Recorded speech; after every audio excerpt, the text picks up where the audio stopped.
Selamat pagi from, I think it's still the morning, so good morning or Selamat pagi or good morning from Lake Titiwangsa. I hope I'm pronouncing that correctly, otherwise it sounds very, very rude.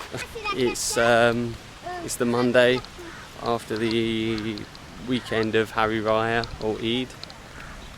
I think people are still on a bank holiday here. I'm pretty sure this is a holiday day here. So most places are still closed. Doesn't help with the lockdown. Maybe this park is a lot busier every year, but this year it may not be as busy. But that's the park cafe. The weather is absolutely beautiful. The park cafe is looking. Park cafe is looking rather closed. Children's playground. And so is the children's playground.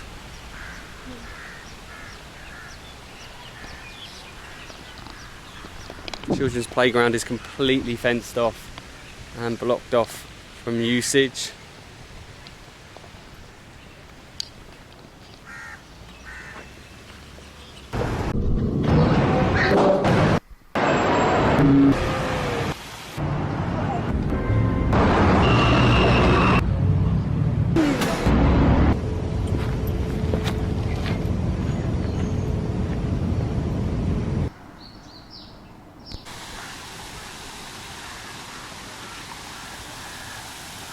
The park has got suddenly a bit quieter. It was suddenly really busy a moment ago. Lots of kids. Lots and lots of kids. Not a lot of masks being worn. I guess we are in a park. Actually, I'll tell you what, I'm going to put my mask on for this so no one gives me any grief about not wearing a mask. Because I know if I do the majority of the video without a mask, people will be like, you never wore a mask. We actually do. So I'd rather people say to me, hey, you know you can take the mask off. Anyway, so obviously people have been asking us, questions have been, do you live in Malaysia? We don't live in Malaysia. We actually,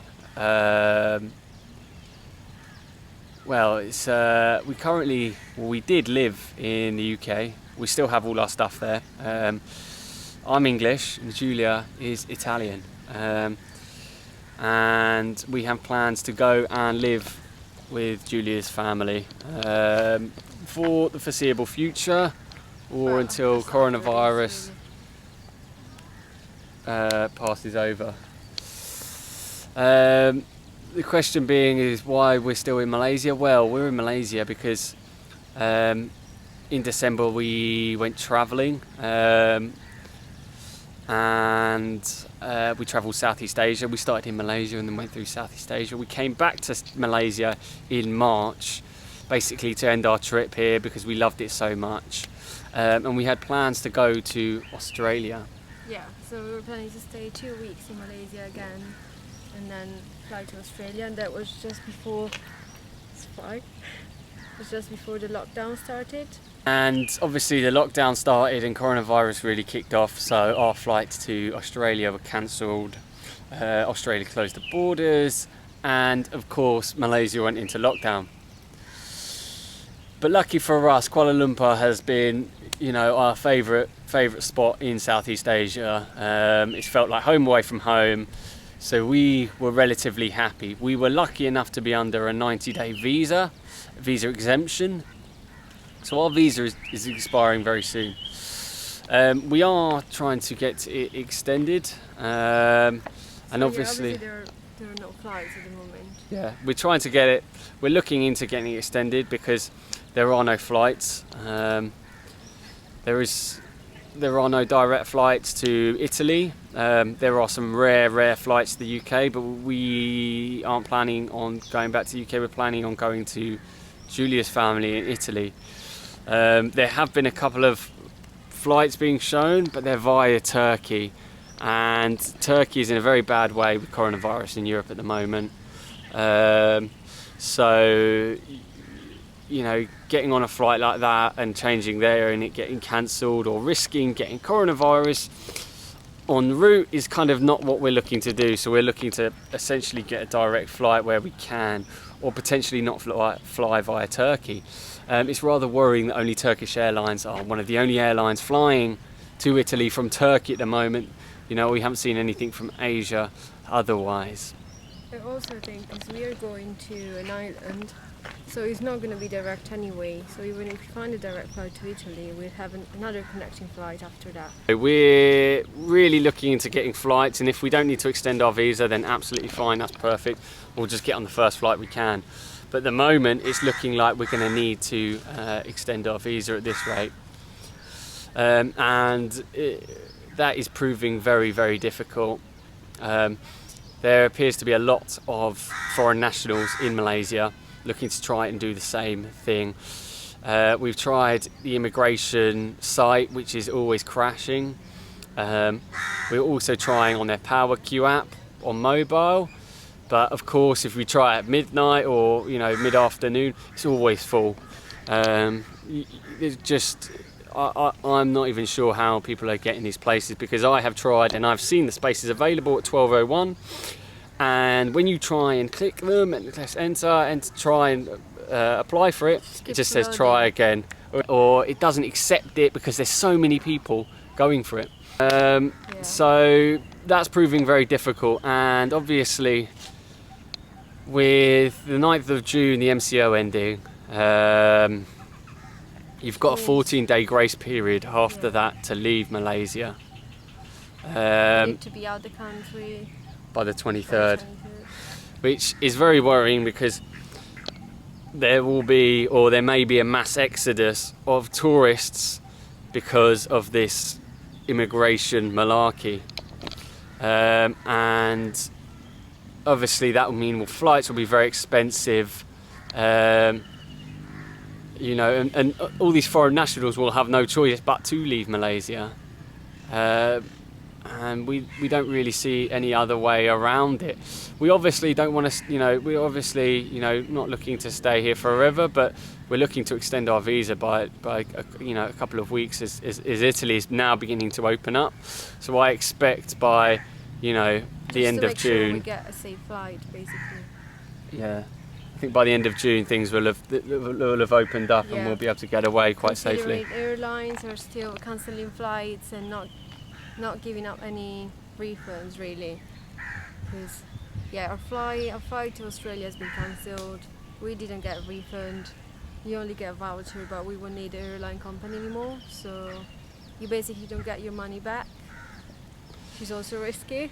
Yeah, that is the other thing, is when you book a flight, you're probably asking us, why don't you just book a flight, and if it gets cancelled... What's this? Is it a spider? It's a strange spider, did you see it? It's a jumping spider. Was it? Yeah. You're joking? Yeah, it's a small jumping spider. The question you're probably asking is, why don't we book these non-direct flights, and if they get cancelled, then you get your money back, and then that's it. But the catch is, you don't actually just get your money back. We booked flights to Australia with AirAsia, and we still haven't got our refund. They're trying to offer us a voucher instead, which we can't take because we don't live in Asia. So it's not very ideal for us, and obviously we're not planning on flying anywhere in Asia for the foreseeable future. So the catch being there is, if we book these expensive flights for £500, which is something like 2,500 ringgit, if they get cancelled, you don't get your money back immediately. You have to wait 6, 8, 12 weeks in some places to get money, even longer in some cases. If you get it. We are now approaching June, and we had our flight cancelled in March, and we still have we're still down around 1,000 ringgit from that. I mean, £200 isn't the end of the world, and it's not too much, but it just shows that these airlines aren't coughing up the refunds when they need to be, when these flights are cancelled. So that is the risk we are facing at the moment. I don't want to sound dramatic. We've obviously still got about a month here clear. But of course, it's very difficult to leave at the moment. And obviously we feel very safe here and very happy. The price of the accommodations are good. Food is amazing. The people are incredibly friendly. Yeah, currently we're trying to work through Putra Drive, and you can't go to the immigration by turning up. It's got to be by appointment, and obviously with the immigration site crashing, there's no way that you can contact through that, and the Power Queue app is always full. So it's a bit like a catch-22, and I just think there's clearly a lot of foreigners in the country trying to book these appointments at the immigration. And not enough appointments. And not enough appointments. Doing now? Going to mall? Right now we're going to go over to the mall and Get some lunch. Get some lunch. And oh look, they've got police checking the park. So a couple of police or potentially security have just ridden by motorbikes, and they've just checked the kids' park area. Just checked to see if there's anyone in there playing on the equipment. Anyway, we're going to head off to the mall now and get some food, potentially some kui. So we're going to go and see that. And thanks for joining us for this little rant. We're going to end it on that. Maybe. Yeah. Well, basically, we just wanted to explain the situation is not as simple as it can look like. A few people are asking us, so how long have you been here? Why you're not going back? You know. Problem is we can't get back. Yeah. We're actually stuck here, and obviously we're trying to renew our visas. Right, anyway, thanks for joining us, and we'll see you in the next video.